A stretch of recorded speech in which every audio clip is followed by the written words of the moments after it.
The Biden Justice Department has announced on Tuesday that it is suing several large landlords for allegedly colluding to keep Americans' rents high. Now, this comes as renters continue to struggle with higher costs for renting, as well as incomes that can't really keep up. By using both an algorithm to help set rents and privately sharing sensitive information with competitors to boost their profits, these companies had been essentially ripping people off. Okay. Now, the latest figures show that half of American renters spent more than 30% of their income on rent and utilities in 2022, which is an all-time high.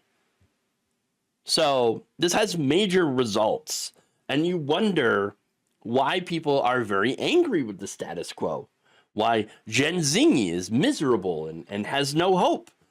Okay, this is why they can't afford rent, much less their groceries, the healthcare. This is why the families with children are facing the highest eviction rates, with 1.5 million evicted each year, according to Princeton University's eviction lab. Where do they go? Sometimes they're lucky enough to stay with family members. Sometimes they end up on the street, where in some cases, or a lot of cases, especially now, they get arrested for public camping. And you look at that and you wonder, why even have children? Okay. Why even hey, Republicans always tell us, yeah, can't feed them, don't breed them, right? Okay. Well, a lot of younger people are saying, well, I can't afford them, so I guess I'm not going to have them. And these same Republicans are now screaming about, oh my God, nobody's having families anymore. Destruction of the family. Well, you know what has destroyed families? Capitalism.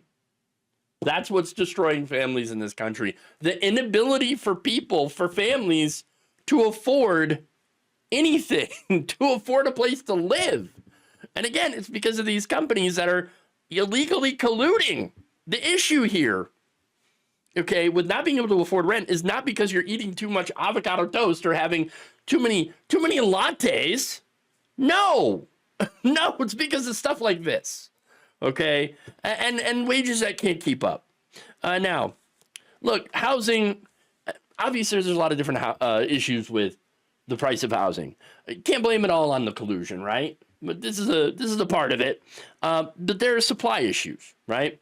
You got these investors, these big corporations, many that are foreign, multinational, and I've got some details on that. On one of the companies involved here. But these investors have been buying up single-family homes and putting them up for rent for years, and they'll go and they'll undercut regular, family buyers with these all-cash offers. And so, yeah, the bank will take that, but sellers will take that. And they'll be like, oh, yeah, of course I'll take this cash offer, sometimes above market value. And then, of course, what does that do? When they buy these homes and they put them up all for rent, drives up home prices for one, because it reduces supply, and then you've got less supply, and you've got these unscrupulous giant corporations that are just raising the rents. It's a disastrous situation. Okay, and look, there's also a lack of new homes that get built. There does need to be new homes that are built. But of course, you also got to prevent them from being bought up by these same companies. And there's also lack of affordable housing, because you have a lot of people that are like, not in my backyard. So there's a lot of different issues, right? But for this, the Department of Justice has been focused on these landlords, these 6 major landlords that have been using AI algorithms and have been colluding to set these rent prices higher. The department, along with 10 states, including North Carolina, Tennessee, Colorado, and California, are accusing 6 landlords that collectively operate more than 1.3 million units in 43 states and the District of Columbia of scheming to avoid lowering the rents or just raising the rents. Now, one of them happens to be Graystar Real Estate Partners, LLC. Okay, this is a multinational firm. All right, not just an American company. Now, Greystar is the largest apartment manager in the United States with over 726,826 units as of 2023. They have assets worth around $76 billion spread across 17 countries. Yeah. Now, they put out a statement in their website, of course, saying Greystar has and will conduct its business with the utmost integrity. At no time did Greystar engage in any anti-competitive practices. We will vigorously defend ourselves in this lawsuit. Right. Now, Greystar, the reason I read their statement here is because of how hilarious it is, okay, that this company has, is saying like that. We utmost integrity when they've had some issues, okay? In 2019, for example, Greystar was sued for violating consumer protection law. Yeah. How so? And for what? Greystar was charged with gathering extensive personal identifying information about tenants without knowledge or consent. This was filed in a Los Angeles County Superior Court. Okay. At 5 Greystar-owned apartment buildings, the company collected information about its tenants' character and general reputation. Why were they collecting this information? Don't know. Not good. Not good. Maybe selling it to third parties even. Maybe talking to other apartment complexes, other apartment owners and saying, well, don't rent to that person. Their character is not good. Their reputation is bad. Now, there's more. In June of 2019, the company was sued for negligence. That's right. A crane had collapsed on the apartments owned by Greystar in Old East Dallas, causing serious injury to numerous tenants and the death of a woman. This company was required to pay about $860 million in damages to 17 plaintiffs, including the parents of the deceased woman, for violating safety regulations. Apparently, they put a Greystar sign on top of the crane for some reason. It doesn't make any sense why they would do that. That's just one of the violations. Now, in 2022, a tenant at a Greystar property in Charlotte, North Carolina, filed a lawsuit against the company, alleging that they had failed to perform necessary building maintenance. So there's some slumlord activity here. And then in January 2024, a tenant at a Greystar property in Lakewood, Colorado, had sued Greystar over some junk fees that the company added to her monthly rent. That same month, Greystar charged a Loveland, Colorado family $4,140 in lease-breaking penalty fees following the death of the lease's primary signer. So wait, the guy who signed the person who signed the lease dies, and they're like, we're going to charge you over $4,000 for breaking that lease. How dare you die? What the hell?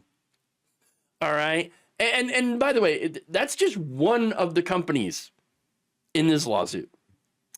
The other is RealPage, right? One of the others, I should say, that worked with all of these different companies. Now, RealPage is not a rental company, okay? They don't run any properties, but they do run an algorithm that recommends rental prices to landlords. They were sued, okay? Along Greystar and the other, 5 other companies.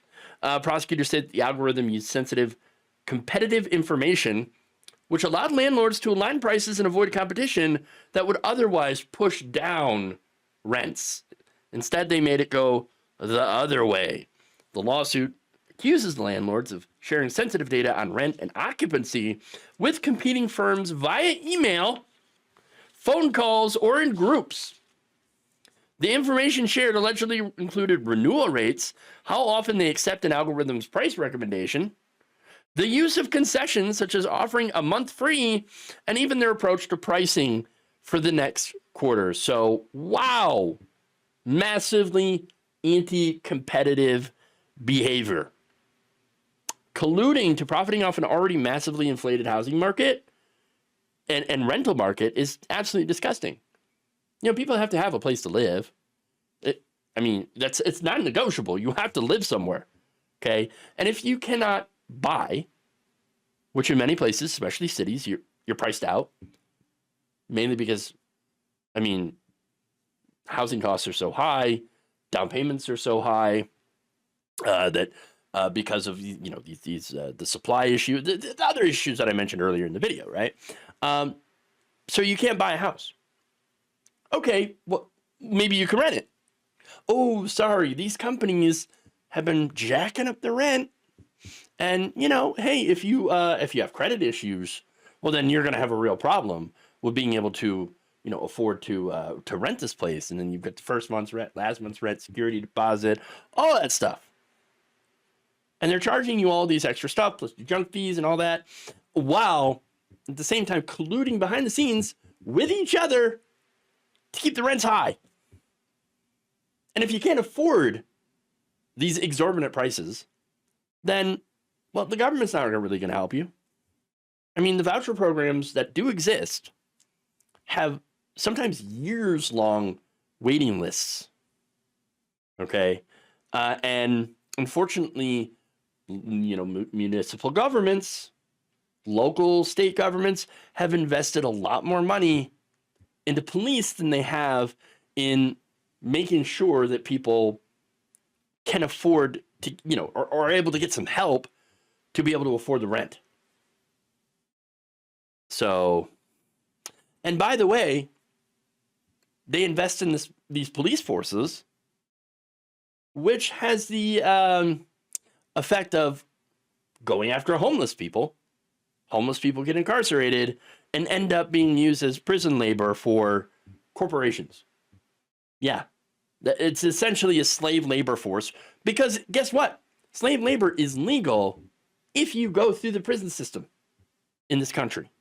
So that's the reality that we're living in now. Dystopia isn't coming. It's already here. It already exists. Now, that said, the Justice Department has said that one of the 6 landlords has agreed to cooperate with prosecutors, and a proposed settlement would restrict how the company could use their competitors' data and algorithms to set rents. So that's one of these companies. There's plenty more who are actually planning to fight against this lawsuit. I hope they're not successful. I hope the DOJ. Look, I don't have a lot of hope for this continuing under Trump, this case. But if it does, I hope they win.